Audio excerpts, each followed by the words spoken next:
ฝื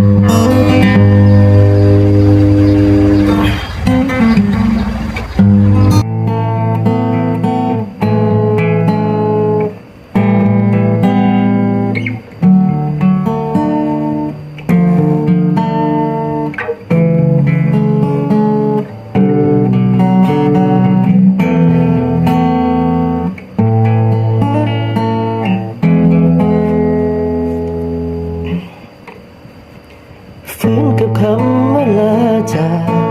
ที่บ่ได้พบกันคิดทั้งทุกวัน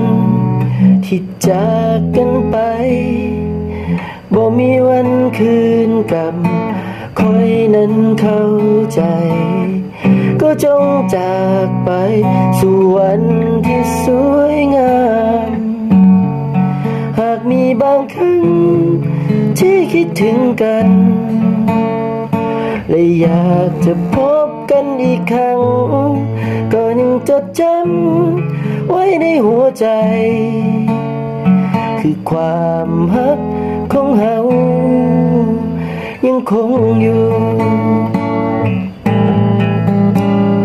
เก็บไว้ที่หัวใจความฮักที่เคยมีจนในวันนี้ก็ยังมีความหมาย